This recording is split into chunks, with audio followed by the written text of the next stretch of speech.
दोस्तों नमस्कार। मेरे एक मित्र, एक फैन कर्नाटक के यूट्यूब से विनय कुमार हरावल्ली जी मैकेनिकल इंजीनियर हैं। उन्होंने बहुत सारी बातें बताई मुझे, तो उनका धन्यवाद। इंजीनियर साहब आपका थैंक यू।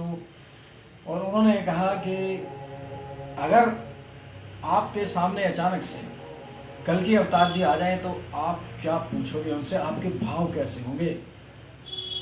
तो मैं पहले उनको ये कह दूं कि बिना उनकी मर्जी के हम उन्हें पहचान नहीं सकते।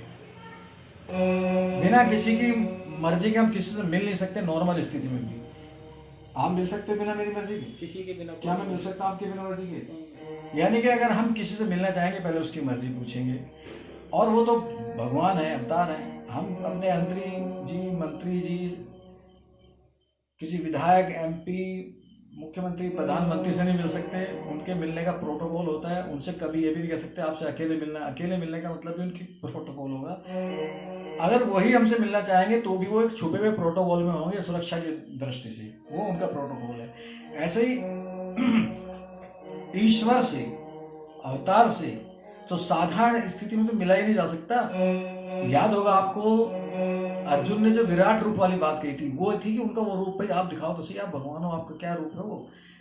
तो उसके लिए भी दिव्य दृष्टि के लिए कहा था, आपको दिव्य दृष्टि देनी पड़ेगी अर्जुन मुझे, तब आप देख पाओगे मुझे।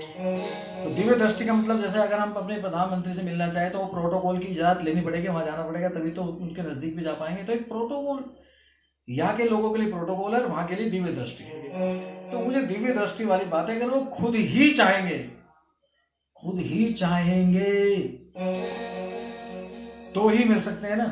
तो एक कल्पना कर लीजिए, आपके सवाल का जवाब मैं दे रहा हूं कि अगर खुद ही उन्होंने चाहा और कहा देव मैं हूं विष्णु का नया अवतार, कल की अवतार, अगर उन्होंने ऐसे कह दिया आके साधारण जैसे ये खड़े मेरे बराबर में, तो मैं इतना भक्त हूँ कल की का, इतने वीडियो बना दिए, इतने आप लोग सब जान के, लाखों लोग मुझे, तो मैं बहुत देर तक तो मैं, हो सकता है उनका प्रभाव ऐसे पड़े जैसे मैं आंखें चुंधिया जाए मेरी, या मेरे मुंह से आवाज ही ना निकले, या मैं बेहोश हो जाऊं, या कुछ बोल ही, मतलब कुछ सोच ही ना पाऊं।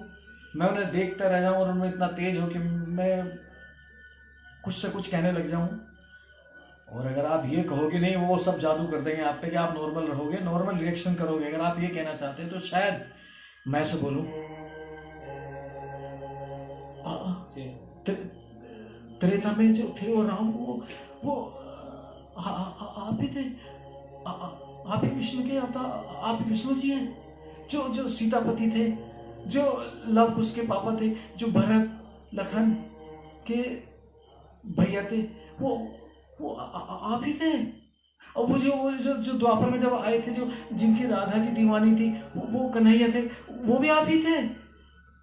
और वो, मैं ऐसे निरुत्तर हो जाऊंगा कि मुझे यकीन ही नहीं आ रहा कि आप विष्णु के अवतार, कल के अवतार।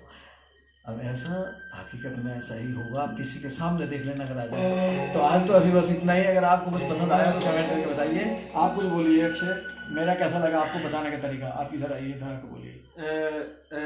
मैं भी थोड़ा सोचने पर मजबूर हो गया था कि शायद हकीकत में ही ऐसा होगा अगर हमारे सामने कभी आए, हमारी खुशकिस्मती हुई कि भगवान, क्योंकि पता नहीं कितने करोड़ों की जनसंख्या में लोग हैं, पता नहीं ऐसा कौन खुशकिस्मत होगा कि जिसके सामने भगवान आएंगे। पहली बात तो इंसान यही सोचता रहेगा कि हमारी किस्मत कितनी अच्छी है जो हमारे सामने आ गए, लाखों करोड़ों अरबों में हम एक हैं, कि हमारी किस्मत कितनी अच्छी है। इंसान, भगवान, मतलब हमें ऊपर वाले ने खुद इसीलिए भेजा धरती पे कि भाई, हाँ, कि एक ये मान लो कि हम भी उनके पद के बराबर ही है अगर हमारे दर्शन हो जाए उनसे।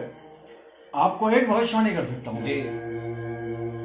कि कलयुग में अगर वो सच में भी आ जाए तो ये कलयुग है, वो कहते भी रहेंगे ना कि मैं कल की विश्वास नहीं करेगा ना, वो कहेंगे देख भगवानों की मजाक उड़ा रहा है, और वो ऐसा करके हंस के चले जाएंगे। चलिए आप एंजॉय कीजिए और कमेंट कीजिए कैसा लगा।